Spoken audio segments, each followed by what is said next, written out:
Welcome to Sector Report. I'm David Beatson. This week, the world needs more food, so why did agriculture slip off the agenda at the Rio +20 Earth Summit? Cattle tracing tags are now compulsory, so what else do meat and fibre farmers have to worry about? And why are our livestock truckers crashing into crisis? There is a quite definite link between remuneration for drivers and safe practices. Well, at least once a month, police attend a crash and find a truckload of livestock smashed over the road. They're constantly ticketing livestock truckers for overloading, speeding and running defective equipment. They're finding drivers working excessive hours, falsifying their logbooks and taking drugs to stay awake. The truckers themselves say their industry is in crisis. Our rural correspondent Drew Chappell hit the road to find out why.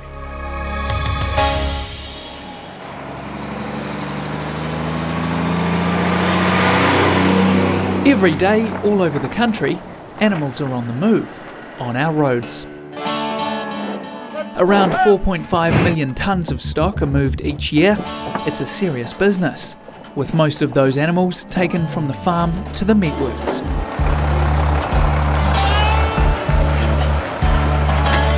From there, after processing, it heads offshore, earning the country a cool $8 billion annually.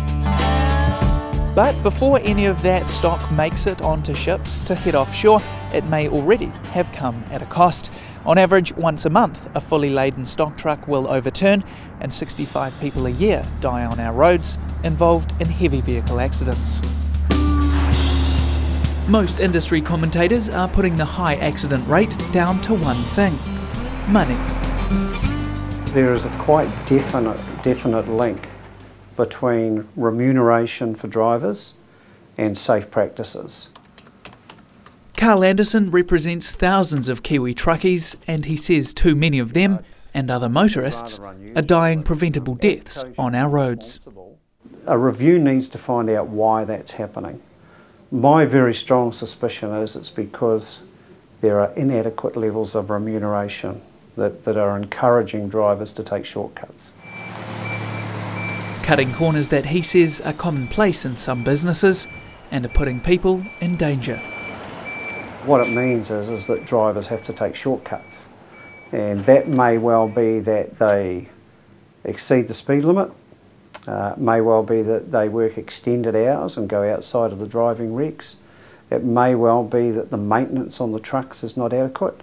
So there's all sorts of ways that a driver or an operator can comply with the contract and try and preserve their standard of living and their return on investment. The Road Transport Forum completes a cost survey across all freight companies, looking at the margins truckies are operating within. This time around, the survey turned up some concerning statistics. What it revealed is what we actually knew. The freight industry and road transport is a fiercely competitive industry, with very low margins, low barriers of entry, highly competitive, and the return on capital is unacceptably low for being a sustainable business. The lowest results of all, North Island rural transport operators, the companies which cart stock between farms and abattoirs on our busiest and most dangerous roads. Ken Shirley says the only option is to increase charges to farmers, as unpopular as that may be. Perhaps it's more competition and the costs are being driven right into the ground to the point where return on capital is in many instances negative, and that's just not a sustainable business model. So I think the whole sector, the whole freight road transport sector recognises that freight rates have to increase. We cannot sustain it. The competition has just squeezed it to an unsustainable level. And as for the unsafe practices some say are going on?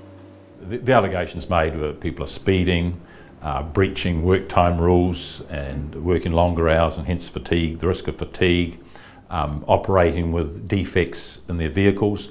All of those things are highly regulated and we recognise the need for that, and we don't condone any operator in the road transport sector cutting those corners. They are bottom lines that must not be breached. While many processing plants are already past peak production and struggling to fill quotas, stock cartage companies are also feeling the pinch. And for some, this season has been totally out of the ordinary. The animals are a little bit heavier due to the very wet summer and good growing conditions. The farmers have been able to put a lot more weight on the animals this year than they have other seasons. So when you add it all up, fewer loads, heavier stock, and the price squeeze combine to make it a tough environment to do business. Ken Shirley, however, thinks it's simply a sign of the times. It's up to the operator to make sure that they build in sufficient margin into their freight rates to cover those aspects, so that they do have adequate maintenance regimes, that their vehicles are roadworthy, and not just roadworthy, in good working condition. Yeah, I'll put a line of 11 on the floor in the front 3 pins. Then I'll put a line of 8 in the back pen and back pen up on top there. Alright, mate. Are they all abattoirs, are they? Yeah, all abattoirs. So while red meat continues to earn our farmers export dollars on foreign shores, we'd all do well to spare a thought for the guys and girls who get the process underway. Drew Chappell reporting. Next, the world needs food, so why was New Zealand focusing on oceans instead of agriculture at the UN Sustainability Summit in Rio? For the answer, stay with Sector Report.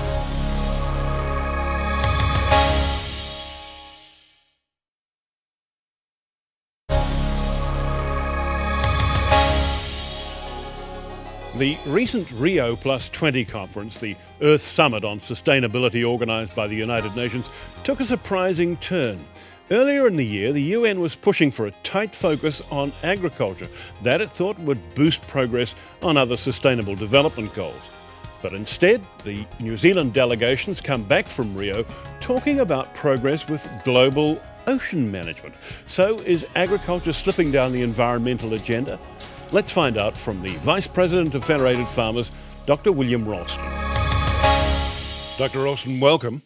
I know you weren't at Rio, but were you as surprised as I was to see how agriculture, which was supposed to be the centrepiece of this conference, just sort of slipped down the agenda and our people came home talking about ocean management?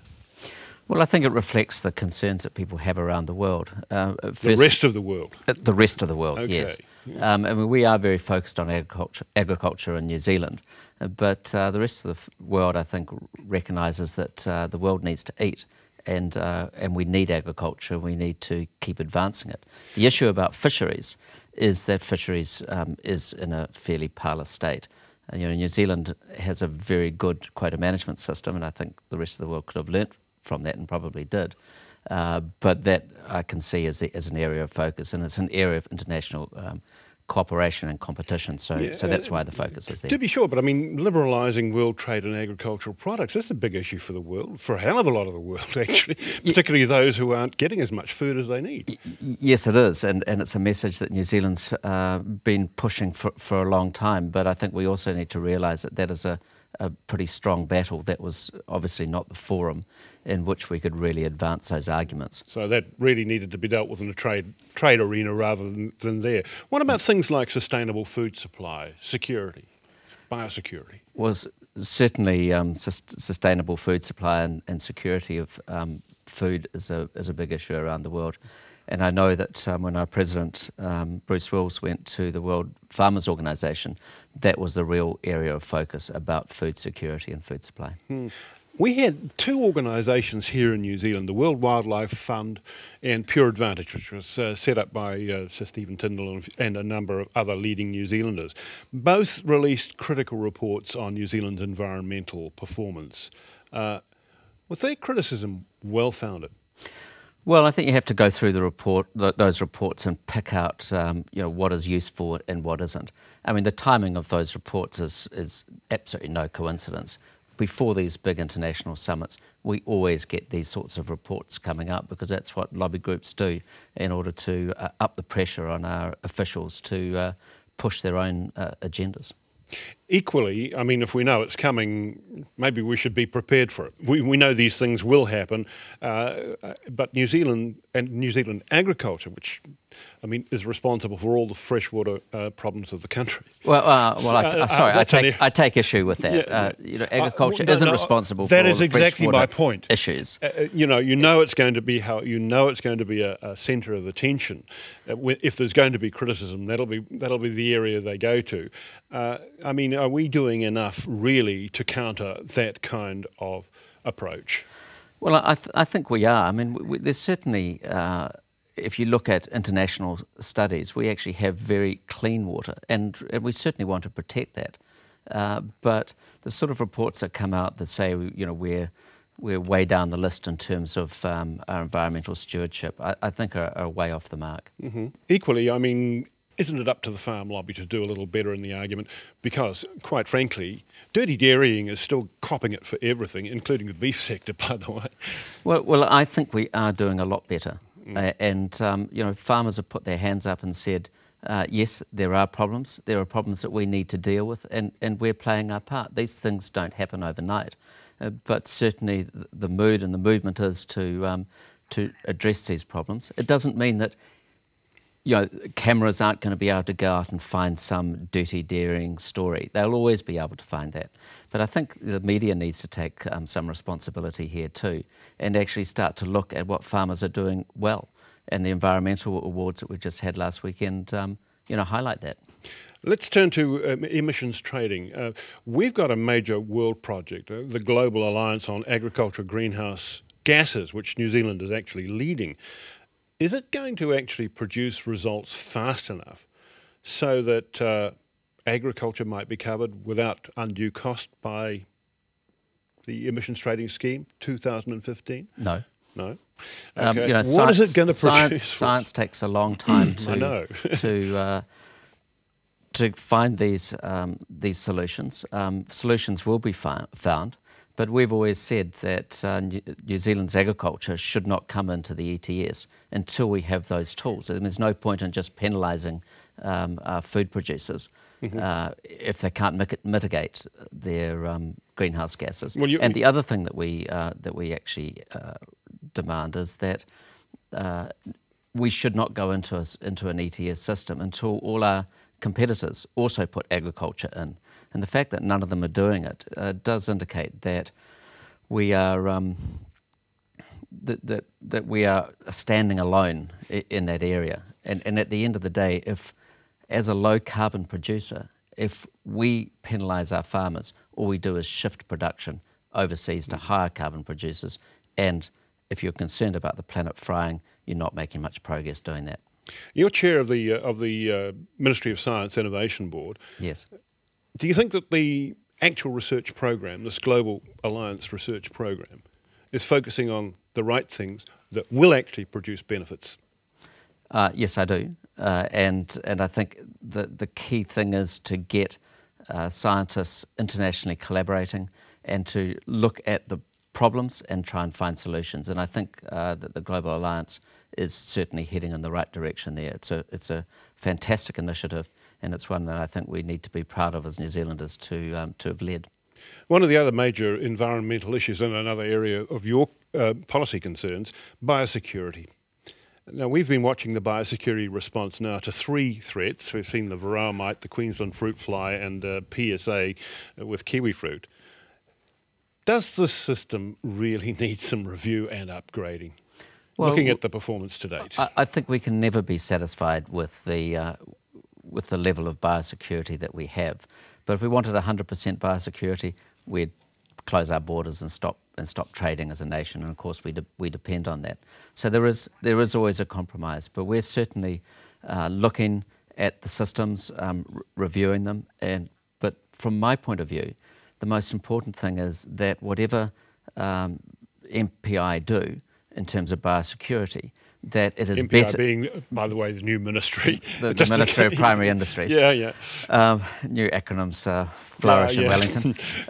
That whatever the ministry do and whatever biosecurity do, that it's better than what they did before. We need constant improvement, and that doesn't just mean necessarily people on the ground. Final thing, the Agriculture Growth Partnership. Again, I'm going to ask you... The Primary Growth Partnership. From a scientific perspective, is enough science actually being brought to bear on the decision-making in that program to ensure that these investments are both well-placed, well-founded, and priorities are right? Or is it just, OK, somebody's got a case ready, away we go? No, I think we've got to look at the Primary Growth Partnership in the context of the entire science system. We start off with basic or blue sky science and move through to applied science. At the PGP, the Primary Growth Partnership, is at the applied science end. So it's taking science and applying it onto the farm and into industry. Now, one of the key aspects of that is that industry itself actually has to pay for half of all the research that they're doing. So, their money is scarce, the government's money is scarce. They have to get together and make good decisions. This is not a freebie by any means, and so part of the discretion is in fact the money that those industries are putting up. Dr. William Rolleston, Vice President of Federated Farmers. And next, are all our cattle nated? This and other concerns for the meat and fibre sector coming up on Sector Report.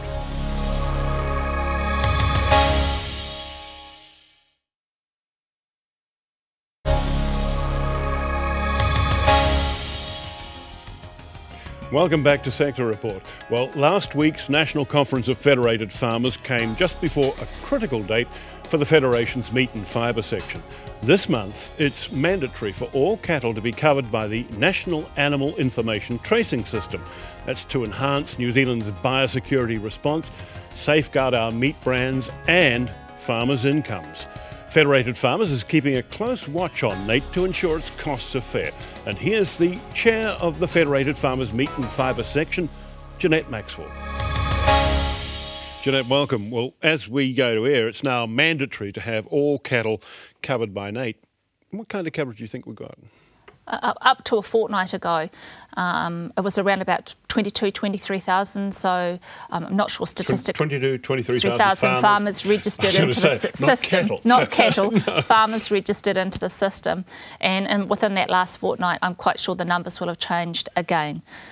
There's been a huge campaign, there's been a lot of roadshows, the Federation has put out member advisories. I mean, fibre, we've spread the word as best we can. The NAIT itself has certainly put out a lot of advertisements and advertorial, the public meetings, and we've done everything that can be done to get that information out there. You've been following this, and beginning of the year you were pressing the case, in fact, to have a clean slate review after 3 years of operation.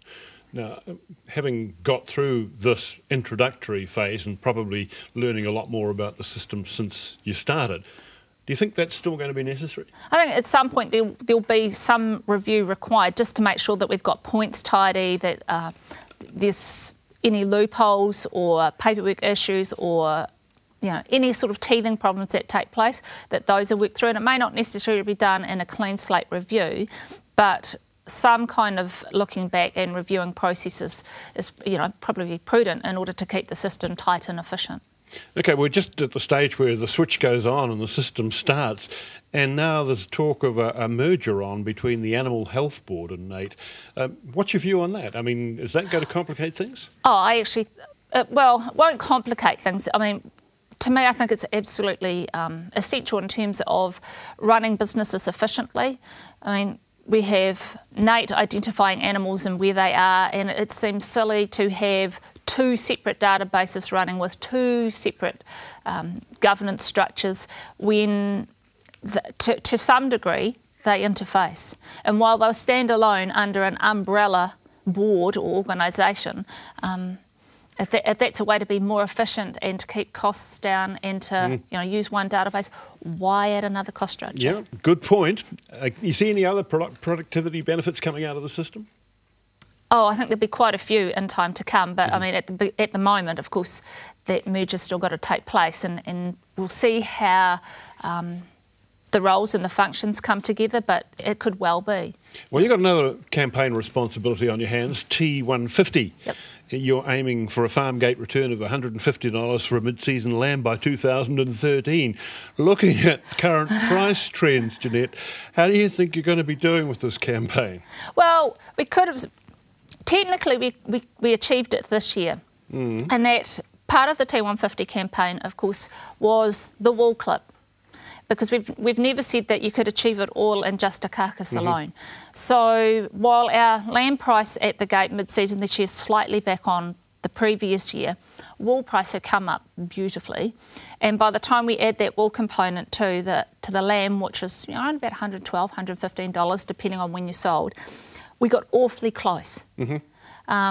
Next season coming, not looking quite so rosy, but things are starting to change behind the farm gate, and that's mainly about, while we talk about the return of $150, it's about the mechanisms and the structures behind the farm gate in the wool industry, in the meat industry, in firms and those we engage with as part of producing the animal. Well, let me ask you about one of the contentious areas, wool marketing. You've got a meat strategy, but we seem to have no strategy for wool marketing these days. Beyond some for various categories of wool. Isn't it time there was a comprehensive New Zealand wool strategy? It's hard to have a comprehensive wool strategy because people just think of wool as being one thing. But if you have that absolutely stunning 10 micron Italian suit material, you're hardly going to want to sell it for the price of a nice broadloom carpet. So we have to look at the functions of wool.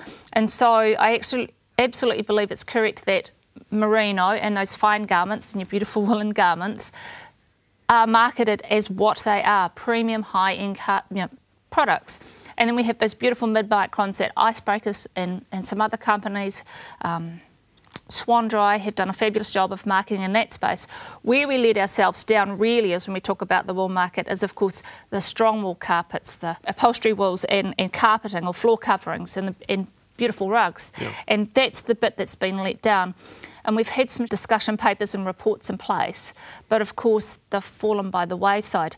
But upon saying that nothing has happened, we've had wool partners who did their very best to have a go and didn't get there, and we've had Woolco have another go. And then overarching all of this, of course, we've got Prince Charles's campaign for wool, taking it in a global sense, of which we have organisations and companies within New Zealand who are paying into that process. So there's that whole talk about getting wool out there again. So while there's no one-size-fits-all strategy, there most certainly is action taking place within that sector. It's just that getting it back to the farm gate and getting those conversations going again has been very hard work. One final point, in the news right now and current, the livestock truckers crisis, we're told.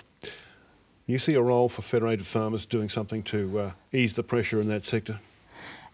I suppose we do and we don't have a role because farmers are we do use trucking firms, there's no doubt about it, and there's meat companies most certainly using firms. I think there's probably a potential for us to have some dialogue there, but what I actually think happens is that if we fall back to the position or take a bit longer to go back to the red meat sector strategy, where part of the strategy is including trucking firms and stock agent firms, and there's an opportunity through that strategy to work through some of those supply chain issues and the communication and collaboration and work things that way. That side of it will be a bit slower because that strategy is taking longer to roll out, but there is an opportunity to have some discussion now. It's quite clear that the truckers and the parties they deal directly with are pretty polarised. They're very. Is there an opportunity for you to actually start mediating and arbitrating? I think what will happen is we've got the Meat and Fibre Conference, and the executive and conference goers will bring this to the fore and have this discussion, and it may well be that we step in and have a role and have some discussion, but really all we can do is make sure we're part of that discussion, but there has to be some cultural changes, some shifts in mind thinking, because at this stage it is a central North Island issue, but trucking in North Island is very different to what happens in the South Island. True, but there again, Yeah. It's very serious to the Central North Island. It's very serious to the Central North Island. And there needs to be some quite fundamental behavioural changes on both sides. Jeanette Maxwell, thank you very much. Thank you. Jeanette Maxwell, Chair of Federated Farmers Meat and Fibre Section. And that's it for Sector Report this time. Remember, you can check out our programs anytime online at country99tv.co.nz. And drop us a line about what's on your mind. We welcome your feedback. Thanks for your company. I'm David Beatson for Sector Report. See you next time.